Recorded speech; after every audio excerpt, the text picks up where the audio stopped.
This is Talkie Mag Radio, the official podcast of Talkies Magazine, Talkie Theodorakopoulos' independent website of politics and culture. Hello everyone, and welcome to another installment of Talkie Mag Radio. This is Richard Spencer, and today we have with us Paul Gottfried, who needs no introduction for Talkie Mag readers. He's a frequent contributor to our site. And he's the author of 4 books. Most recently, he's author of numerous books, but most recently he's author of 4 books that you should have on your shelf, including After Liberalism, Multiculturalism, The Politics of Guilt, The Strange Death of Marxism, and Conservatism in America, Making Sense of the American Right. They're 4 essential volumes for understanding contemporary politics. So thanks for being with us, Paul. Mm-hmm. And today we're going to talk about your article, your most recent article for Talkies Magazine, In Search of Anti-Semitism. And, you know, today in the Wall Street Journal, Ira Stahl was talking about something he fears, which is the return of anti-Semitism in America due to the financial crisis. Mm-hmm. Because, you know, Jews are associated with capitalism or bankers or greedy people or something like that. But the person you discuss in your article is Kevin MacDonald, who, you know, has basically been expelled from polite society, expelled from the debate, because of his writings on Jewish influence and in all facets of culture. So maybe just to get us started, tell us a little bit about Kevin MacDonald and his work. And give us a sense of where you think he might be saying something true, and then where you really part ways with MacDonald. Well, you know, actually his background, from what I gather, is in clinical psychology, and he teaches at the University of California. One of the branches, it may be in San Diego, Santa Barbara. Yeah. Okay, you're right. Yeah, Santa Barbara, and he has never been dismissed from this position, despite the adverse criticism that his work has elicited. He did come out about 10 years ago with a 3-volume work, which was about the Jews as a people apart. I was struck by the title because it was taken from Numbers in the 5 books of Moses, and it was the prophecy of Bilam, who was asked or was commissioned to curse the Jews in the desert. Instead, he blesses them, and one of the blessings that he gives them is that they will remain a people apart. And this is the focus of Kevin MacDonald's work: how the Jews have maintained their separateness over the millennia, since the time of Moses, and he actually goes all the way back to the time of Moses, into the composition of the 5 books of Moses, etc., etc. Whether these were composed by Moses or not is another question, but he tries to show that the origin of the Jewish identity and certain Jewish ethnic characteristics can be traced back to the 5 books of Moses, and there the Jews develop a strategy for both remaining apart and being able to successfully exploit the material resources of the outsider, of other nations. And since the Jews would require hosts once they were exiled from their own land, they would always see themselves as being in competition with these other nations among whom they were forced to reside. And in what way does that operate? I mean, how do they exploit their host people in terms of one thinks of the Jews in terms of the age Right. of Moses as not exactly being the exploiters of the Egyptians or something like that? But right. Exactly.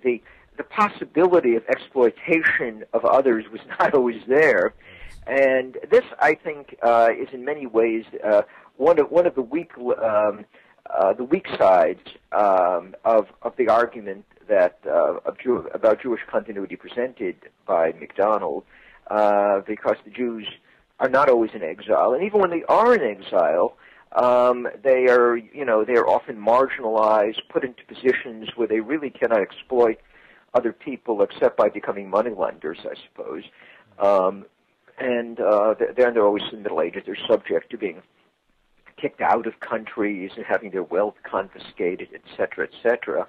So to say that there's a kind of constant Jewish strategy or approach for dealing with Gentile nations that can go all the way back in time and can be consistently found in Jewish history is, I think, obviously an exaggeration. The other thing is that when it comes to giving examples of how Jews exploit their host, very often these do not seem to be based on material, the search for material resources, as rather the attempt to neutralize the culture of the outsider, which they think could adversely affect Jews. And this is particularly true in the Christian world, where Jews have indeed strained themselves to weaken the Christian foundations of their host nations, just to make these countries more secular, to make them more modern, to make them less subject to Christian influence. Can you talk a little bit more about that in terms of the Jews being in kind of the avant-garde of secular movements or modernist movements? Or yeah, well, this is something that Kevin McDonald traces in the volumes 2 and 3 of his work, his magnum opus, and these are the attempts of Jews at various times in their history to put themselves in the forefront of movements that were intended to overthrow or neutralize traditionalist Christian societies. The problem here is that one can't find too many of these movements until one enters the period where the Jews sort of join the general society after they're emancipated in Western culture, or given some educational opportunities in Eastern Europe. Through most of their history, Jews do not have the opportunity to do these things, nor do they seem to be much inclined, if one reads the rabbinical sources and so forth. They simply wish to stay apart from other people. Yeah, these things are kind of complicated as well. I know there is a I'm forgetting some of the details at the moment, but I remember back in graduate school when I was reading this book on this book written by someone named, I remember his name is Helmut Smith, and he was writing on this incidence of a kind of the Jewish blood libel in a very small town in what's now Poland, but was in the German Empire. Right. And I'm forgetting the title. It was The Fixer by Malamud, right? Bernard Malamud. It might be the same. Yeah. It might be the same. It's a different book that at least I read. But I remember, they were talking about this town where basically there was a strange, mysterious death of a young boy, and this occurred during the kind of Passover, Easter celebration around this time of year. And then basically the blood libel came out that the Jews murder people and use their blood to bake matzah balls. And all these Right. The interesting thing about it is that it was actually and this is one thing. I mean, I remember the author Helmut Schmidt rather melodramatically said, Auschwitz arrived early in this small town. I mean, this occurred, before the First World War. Right. And it was a very melodramatic statement. But he even though he actually mentions this, he doesn't look into the fact that the people who actually protected this man who was falsely accused of doing all these horrible things was actually the Kaiser and his guards. That's correct. And it was interesting how the Kaiser was actually the one fighting against some of the kind of, these barbaric medieval Russian practices or something like that. Yeah. Right. I mean, it's I also say you can never imagine this happening in Germany. Right. It's traditionalism that I don't think we want to exactly support. Traditionalism. Right. But it was actually the Kaiser that was supporting it, and it was this person was actually very loyal to the Kaiser. You have a lot of Jews in New York and America. Even the Low banking family lost out because they were so supportive of the Kaiser in World War I and things like that. Yeah. So a lot of these things are a little more complicated than, obviously there are a lot of Jews who are involved in Bolshevism, in modernist art, and from Dada to surrealism or whatever. I mean, clearly that's the case. They're massively overrepresented. Well, but my theory is that Jews in general entered the modern world the way other groups do at a certain stage and take over the characteristics of that form of modernity. Jews in Germany enter the modern world early, so they develop bourgeois liberal characteristics on the whole, and they're constitutional monarchists. They tend to be Republicans in the United States. The Eastern European Jews enter much later, so they enter as socialist radicals or fervent Jewish nationalists who wish to stay apart from other people, or as very Orthodox Jews. So it depends on when they enter the modern world, and the ones who enter early are not all that different from the Protestants whom they imitate when they get here into the United States, whom they imitate in Europe. The characteristics that that MacDonald finds, the Jewish characteristics, seem to be are things that he finds predominantly among Eastern European Jews in the United States, Canada, and elsewhere, and Jews who have suffered in the Second World War and to adopt radical leftist politics and anti-Christian politics afterwards, as they do in most of the continental European countries. I would, however, generalize and say Jews have always behaved this way, in every time and place. Right. Do you think that, as MacDonald does, it's something like critical theory? You think of, Walter Benjamin and Theodor Adorno. Oh, I think he's correct. These are kind of Jewish. These are particularly Jewish. No, they are Jewish radicals. I think that this is one of the big arguments I had with the Telos Circle, with which I was long associated, because they continue to deny that the Jewishness of the Frankfurt School had some influence on its representatives, and I entirely buy MacDonald's argument on this about Adorno and Horkheimer and the others. Yeah. I think they. There's also a very good book by a German friend of mine, for which he has been violently attacked in Germany because of the political correctness and the crazy anti-fascism. His name is Bieberstein, von Bieberstein, and it's called Jüdischer Bolschewismus. It's actually used in several different senses. He's not saying that all Bolshevism is Jewish, but he's looking at the connection between Jewish alienation as reflected in, among other places, the Frankfurt School, in fact, and Bolshevism. And he has long quotations from people like Walter Benjamin showing that they hate the Christian world. They cheer on the Bolsheviks as they think they're going to destroy Christianity. And I think that this is very definitely a characteristic. It's also the hatred of the bourgeoisie, which you get in the Frankfurt School. Sure, yeah. It's these are Christian bourgeois whom they hate, and they hate Jews who take over the same characteristics. But the sense of alienation from the Christian world, the hostility toward the bourgeoisie, I think is very much rooted in a sense of Jewish insecurity. That's you were actually the student of one of the non-Jewish members of the Frankfurt School. He was a Jewish member. No, Marcuse was a German Jew. Oh. The name is a giveaway. It's a German Jewish name, Marcuse. Yeah. Okay. You're wrong. I was trying to find something. Were there any non-Jewish members? I can't think. Well, I mean Habermas, but then he's a crummy second-generation imitation. He's an epigone. Yeah, he dumped all the kind of interesting, fairly radical stuff. He did. From Right. Adorno, and he adopted this kind of anti-nationalism, hatred of his country. Yeah. Yeah. I probably wouldn't even associate him with. You can't imagine him writing something like the Angel of History or something. Right. No. He's a kind of dumb Gentile imitation of the Frankfurt School. Right. He's like a neocon Gentile. Right. Michael Novak of the Frankfurt School. Right. As opposed to an Irish Stoll, I suppose. Going with the Kevin MacDonald, what degree do you think neoconservatism itself is a particularly Jewish movement? And what degree do you think entirely Jewish? I mean, it's entirely. Okay.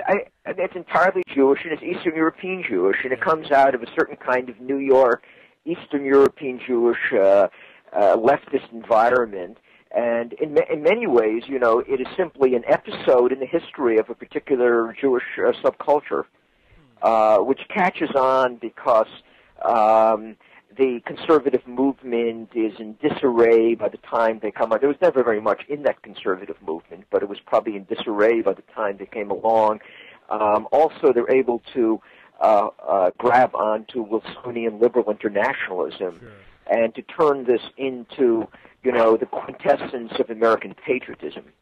They're also, it's interesting how they've latched on to evangelical Protestantism in a way. Yeah, they have. They kind of use them as the kind of stormtroopers of neoconservatism. That's your beagle in the background, I guess. Right. He wanted to comment about the Jews. Yes. Your beagle is. I've heard he's very anti-Semitic. Well, my beagle. No, I have a basset and a dachshund. No, the basset and dachshund are playing. They're jumping on each other. It's a kind of a Franco-German competition there. So. Yeah. Right.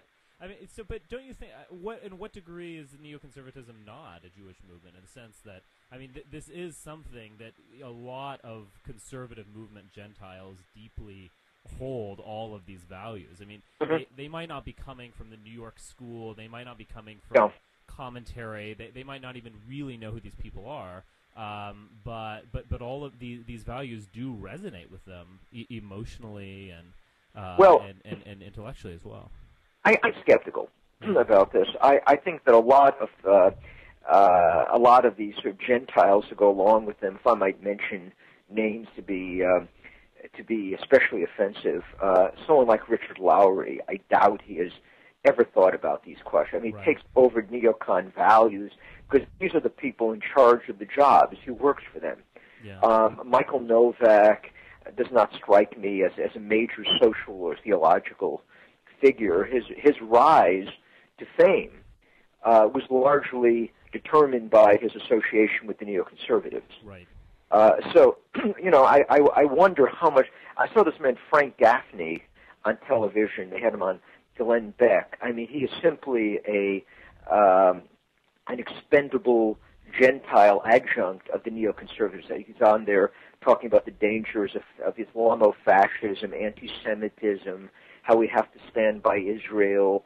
We can't let Iran bomb it. I mean, I doubt that as a Scottish Presbyterian or something, he arrived at all these views independently of his relationship to the neoconservatives. Yeah, I find even like Gaffney or John Bolton is similar. They're weirdly American nationalists.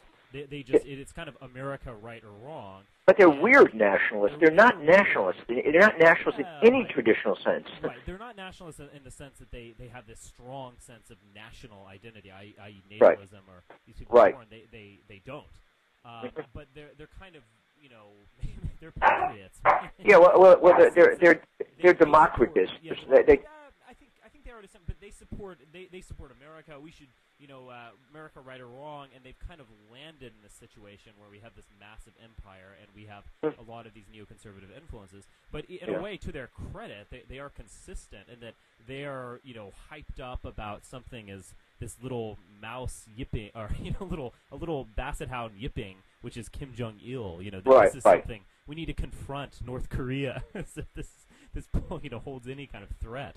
To the United States. They're just as insane about Kim Jong-il as they are about Ahmadinejad or these people. Yeah, but a lot of it is a kind of unrestrained liberal internationalism, that America stands for good in the world. We have the right values, and we have to reshape the consciousness of other people, and we can't let anyone get away with things. If they run dictatorships that we don't like and so forth. I suppose this is, you're right, this kind of nationalism. I mean, it's a kind of aggressive nationalism, but it's not based on any ethnic principle. It's not based on even love for a particular land or something. I remember back in the 1950s, you would still see movies all the time that sort of celebrated American antiquities, showed what a great person George Washington was, and also showed what a beautiful country this was. was, and how and try to teach a sense of reverence toward those who founded the country. I'm not sure I see any of this in the neoconservatives. There was something that I read today that struck me as particularly crude and sort of reflective of this changed American environment. There was something by this Betsy Hart, who is the closest thing, I suppose, to a conservative for young people that are a syndicated columnist, or somebody who talks to women's issues. Her husband left her, and I imagine she's a chatterbox and just an unpleasant person, and I feel sorry for Benjamin, who had a husband, Ben Hart, who had to be with her. But until he just found some other woman. But it was something why we should admire George Washington, because he sat nicely at the table, he didn't speak out of turn, and so forth. They said, well, he says, people today seem to have a coarse culture, but then they can always respond that America back then treated women badly, they couldn't vote, and George Washington had slaves. And they're absolutely right to say this, but we who are more enlightened, living in a more enlightened, universal culture, you see, we should be able to keep these rules because we're more enlightened people than Washington was. Well, this is basically the way, I suppose, the way contemporary American conservatives think. That, we are the products of a much higher civilization than the people who founded the country, because we have women's rights, we have Martin Luther King, we have all these nice social attitudes. We're sensitized in a way that they were not. When I was looking at this, my own view was exactly the opposite. The reason George Washington behaved well and people today are vulgar is that Washington grew up in a class society. We were expected to be a gentleman in front of a woman who was totally different from a man. Yeah. And you also were the master of slaves, which gave added responsibility. If you were up in an egalitarian society, of course you're a slob, right, because everybody's equal. But you wouldn't expect any conservative today to understand that, right? Right, and the way you say it, it's a tragedy. I mean, we obviously no one wants to. You can't crawl backwards like a crab. We can't reinstitute slavery and hope that everyone gains manners. I mean, you can't work backward that way. But there's just a tragic view of history where you understand that is where that aristocratic nature is coming from. It's coming from a concrete basis in hierarchy.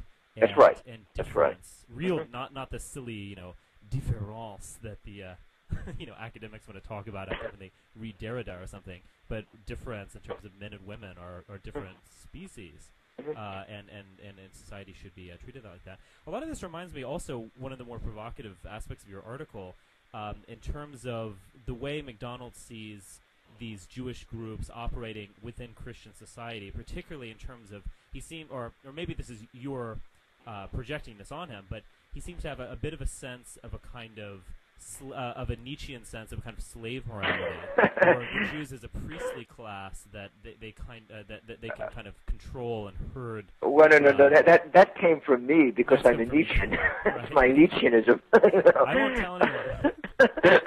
Well, by now it's an open secret. But talk a little bit about before we have to go. Talk a little bit about the way you almost see these things of some of these groups like neoconservatism or the left or whatever, and how they operate with kind of average Joe, Joe bagging donuts Christian guy in America. How is it that some of these values actually resonate with them? Well, yeah, I think one has to understand that all of multiculturalism that we see today in the Western world, the constant yammering about inequality, the need for more equality, the talk about anti-Semitism, the victory of some kind of nebulous anti-fascist ideology, are all connected to a very decadent form of Christianity. What has replaced an older Christianity are certain themes that exist within Christianity, but usually sort of coexist with other things, and for a long time were subordinated by ritual and the acceptance of social hierarchy. Right. You're talking about the egalitarianism of something like the Sermon on the Mount, right, or the universalism, yeah, right. or The last will be first, the first will be last. right, but actually there are things in Jesus which are very sublime. The sublime teachings don't exist anymore. This sort of the high ideal of asceticism that this doesn't exist. What we have instead is this sort of bland egalitarianism and the constant search for victims. Over whom we can slobber and express our guilt, Right. and of course, neoconservatism is simply a variation on this theme. I don't see it as being any different. The neocons don't like, if you notice, let's say, if you notice blacks at the expense of Jewish victims of anti-Semitism. They want people to remember the Holocaust. They want the Germans to be forever treated as a pariah nation. In fact, most of the Europeans should be treated this way unless they follow neoconservative directives and adopt their notion of global democracy and cease being nations in any historical sense. So they really push this sort of Nietzschean slave morality and the multicultural theme very, very hard. What makes them conservative is that they pretend to be defending Western civilization in a very selective way. The Western civilization of Martin Luther King, rather than the Western civilization of Aristotle or the European aristocracy or traditional bourgeoisie or whatever. The West is the Upper East Side or something. The West is the Upper East Side since the New Deal, Right. possibly going back to Woodrow Wilson. Right. They have a very, very short historical horizon. Right. So, well, I hopefully we can. It would be interesting even to have more conversations with Shmurak and others about how Christians can overcome the slave morality and not be the and not bow down to the priestly class of the left and neocons and people like that. But let's we could go on for another hour, but let's just end it there, Paul. Or unless do you have anything else to leave us with, or? I think the last question you asked is good. Whether one can return to a form of Christianity that is not burdened by these elements. I think that may be necessary to preserve what remains of a Western civilization, because we're not going to go back to ancient Celtic worship of oaks or some kind of prehistoric religiosity. The only religion, and people aren't going to convert to Judaism, which is an ethnic, ritualistic religion anyhow. I mean, it doesn't have the universal aspects of Christianity. Christianity is all we've got. Christianity, that's right. I mean, for better or worse, the Western world is Christian. It's not going to, it's not going to move beyond that. Yeah. And secularism today, I think, reflects a certain very strong Christian influence. I mean, most secularists that I meet buy into all of this Christian slave morality. I meet very few secularists who do not. Oh yeah. So I think that we either are going to have Christians who can deal with these problems, or Christians who will simply succumb to the problems that I described. Yeah. Well, on that rather somewhat depressing note. I always try to depress people. I do not leave them with any message of hope. I am not the candidate of hope. Right. Well, everyone should go out there and think Obama thoughts. That's right. After listening to this, and they'll be really happy again. Okay. That's right. Okay. But that's all for now. But thanks for listening, and we'll be back next week with another podcast. Thanks for being with us, Paul. Bye.